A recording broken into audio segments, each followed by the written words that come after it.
अस्सलाम वालेकुम बिस्मिल्लाहिर्रहमानिर्रहीम। हम DI की मैथ फर्स्ट ईयर की चैप्टर 2 पेपर ए कर रहे हैं। हमने स्टार्ट किया हुआ है। क्वेश्चन जो है वो 11 क्वेश्चन इस वक्त जो है मेरे ख्याल से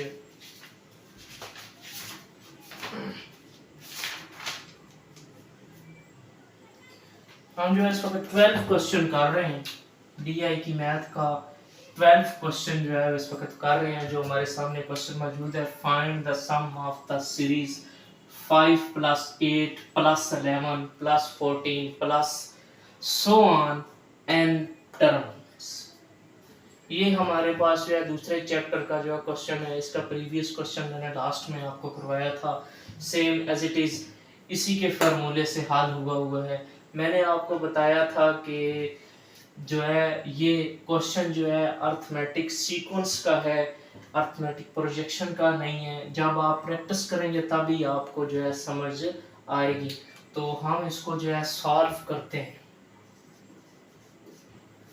अच्छा, तो मैंने आपको जैसे कि बताया था अपनी प्रीवियस वीडियो में, आप चेक कर सकते हैं कि जब भी कोई क्वेश्चन आए तो सबसे पहले आपका जो काम होना चाहिए वो ये होना चाहिए कि क्वेश्चन की जो इक्वेशन बना ली जाए। इक्वेशन जब हम बना लेंगे तो हम जब उस पर फार्मूला लगाएंगे तो हमारे लिए जो है वो आसानी पेश होगी। ठीक है, तो इसमें मैंने बताया था कि सबसे पहले जो है हमने ए को मालूम करना है, कि यानी कि फर्स्ट टर्म को मालूम करना है। और फर्स्ट टर्म जो हमारी होगी डिजिट, सवाल में जो डिजिट सबसे पहले होगा यानी कि 5 सबसे पहले डिजिट है, तो ये हमारा ए होगा यानी कि फर्स्ट टर्म होगी। ठीक है, नेक्स्ट जो है हमने n मालूम करना है। n नंबर ऑफ टर्म, इसको n से जाहिर करते हैं। मैंने बताया था जो टर्म के साथ जो डिजिट मौजूद होगा वही n टर्म होगा, लेकिन यहाँ पर कोई डिजिट नहीं है बल्कि जो है वो इंग्लिश का अल्फाज है n। तो यही हमारा जो है नंबर ऑफ टर्म भी n ही होगा। ठीक है, क्योंकि कोई डिजिट नहीं है तो डिजिट होता था इसकी जगह हम डिजिट लगा देते, लेकिन डिजिट नहीं है, n नहीं है तो हम भी n ही लिखेंगे। उसके बाद हमने d को मालूम करना है यानी कि कॉमन डिफरेंस को मालूम करना है। तो जिससे हम कॉमन डिफरेंस को हम d से जो है वो जाहिर करते हैं। ठीक है, d हमारा जो है वो कॉमन डिफरेंस है। मैंने आपको बताया था कि किस तरह करना है, कि जो हमारे पास दूसरा डिजिट होगा यानी कि 8 है, हमारे पास दूसरा डिजिट 8 है, उसको माइनस फर्स्ट डिजिट के साथ करना है यानी फर्स्ट टर्म के साथ करना है। ठीक है, तो हमारे पास जो है डी भी आ जाएगा। जब 8 में से 5 को माइनस किया तो हमारे पास जो है वो 3 आ जाएगा। हमने जो है इस सवाल के अंदर इक्वेशन बनाई, हमने ए फर्स्ट टर्म मालूम कर लिया, एन नंबर ऑफ टर्म मालूम कर लिया, डी कॉमन डिफरेंस भी हमने मालूम कर लिया। अब हम जो है इस पर फार्मूला आसानी के साथ जो है वो लगा सकते हैं। तो हमारे पास जो है फार्मूला अर्थमेटिक सीक्वेंस का क्या था, S n equal n two bracket 2a1 plus n minus 1 d bracket close. ये जो है हमारे पास अर्थमेटिक सीक्वेंस का जो है वो फार्मूला है जो इस सवाल को हल करवाएगा। ठीक है, तो हमने इक्वेशन भी बना ली, फार्मूला भी लिख लिया। अब हमने इक्वेशन को जो है फार्मूले के अंदर पुट करना है। हमारा तीसरा काम क्या है कि सबसे पहला काम तो हमारा इक्वेशन बनाना था, सेकंड फार्मूला लगाना था, थर्ड जो है फार्मूले के अंदर वैल्यू को पुट करना है। तो s मैंने बताया था एज इट इज। ठीक है, अब n हमारे पास n नहीं है तो n ही आएगा। ठीक है, n हमारे पास n नहीं है तो n ही आएगा, क्योंकि हमने n में जो है वो n ही मालूम किया है, n ही लिखा हुआ है तो n ही आएगा। नीचे 2 एज इट इज। ठीक है, फिर जो है ब्रैकेट आ जाएगी, फिर 2 एज इट इज ही आएगा। ठीक है, a1 यानी कि फर्स्ट टर्म हमारे पास 5 है तो 5 जो है वो ब्रैकेट के अंदर आ जाएगा। ठीक है, प्लस वैसे ही फार्मूले का। ठीक है, उसके बाद ब्रैकेट n हमारे पास n ही है। ठीक है, -1। ठीक है, d हमारे पास 3 है तो 3 को हम ब्रैकेट में लिख लेंगे, ब्रैकेट क्लोज। ठीक है, यहाँ तक उम्मीद करता हूँ कि आपको समझ आ जाएगी। ठीक है, फार्मूले की सारी जो गेम है वो सिर्फ इस फार्मूले की है। ठीक है, फार्मूले के अंदर कैसे वैल्यू पुट करनी है, किस तरह इक्वेशन बनानी है, और ये सारा प्रोसेस तब होगा जब इसको साथ साथ आप लेकर चलेंगे, साथ साथ जो है प्रैक्टिस करेंगे, तब आपको जो है आएगा, अदरवाइज आपके लिए मुश्किल हो जाएगा। अच्छा, नेक्स्ट जो है एस एन इसी तरह ही, एन टू इसी तरह ही, अगर इस पे कोई वैल्यू होती जो टू के साथ कटती होती, टू के टेबल पर या कोई भी रकम होती तो वो तो काट लेते, लेकिन ये तो कटती ही नहीं है, तो इसका मतलब है ये एज इट इज ही आएगी। ठीक है, अब टू का टेबल मैंने आपको बताया था ये ब्रैकेट के अंदर है, ये बाहर है। टू का टेबल 5 तक पढ़ना है तो हमारे पास 10 आ जाएगा। ठीक है, प्लस जो है हमारे पास as it is n bracket n minus one as it is, क्योंकि एन में जो है एन माइनस वन हम नहीं कर सकते, हो ही नहीं सकता, तो 3 भी जो है हमारा एज इट इज ही आएगा। ठीक है, यहाँ तक उम्मीद करता हूँ कि आपको मेरे सवाल की जो है वो समझ आ गई होगी।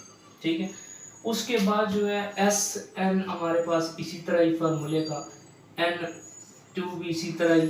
ठीक है, ब्रैकेट, ठीक है, 10 हमारे पास इसी तरह ही, प्लस हमारे पास इसी तरह ही। अब ना ये भी ब्रैकेट के अंदर है, ये भी ब्रैकेट के अंदर है, तो हमने क्या करना है कि हमने जो है मल्टीप्लाई करना है।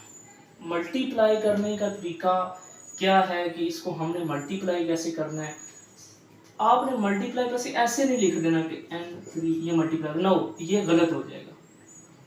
यानी कि इस तरह मल्टीप्लाई करें n मल्टीप्लाई 3, ठीक है, तो हमारे पास जी आ जाएगा जी n3। इस तरह नहीं लिखना, ये जो है हमारा कॉन्सेप्ट जो है गलत हो जाएगा। इसका तरीका क्या है लिखने का, आसान तरीका मैं आपको समझा देता हूँ ताकि आप भूले ना।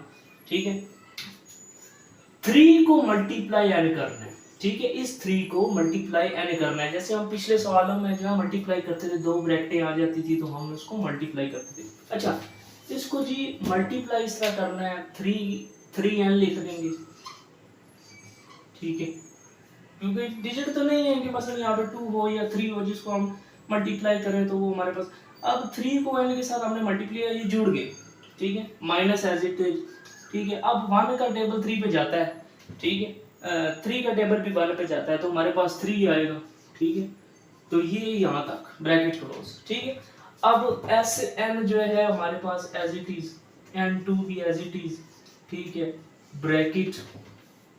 अब एक बात आपने याद रखनी है कि 10 को हम 3 के साथ प्लस नहीं कर सकते। क्यों? क्योंकि इसके साथ n है, ये कभी भी प्लस नहीं हो सकता।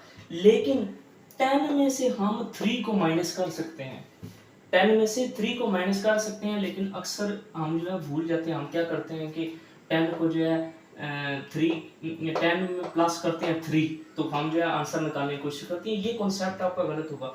इस 10 को, ये जो 10 है इसको 3 में माइनस करना है, यानी 10 में माइनस 3 करना है, और ये plus 3n as it is ही आएगा।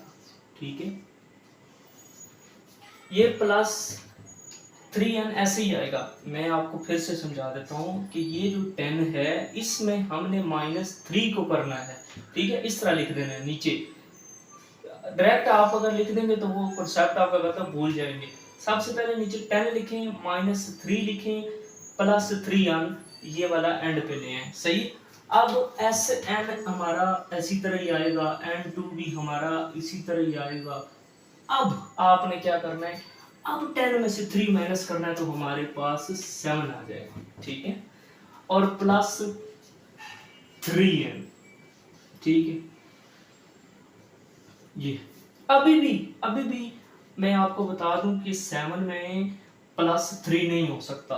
क्यों? क्योंकि इसके साथ n है। ठीक है, अगर ये n ना होता और 7 में +3 करता तो फिर तो हमारे पास 10 आ जाता, लेकिन इसके साथ n है, इसकी वजह से ये दोनों प्लस नहीं हो सकते। ठीक है, वैसे ही जैसा इसमें कॉन्सेप्ट था। ठीक है, तो ये था हमारा फाइनल आंसर।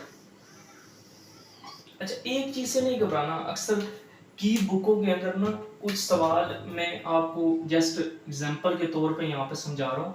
की बुकों पे अक्सर आंसर ऐसे लिखा होगा, ठीक है।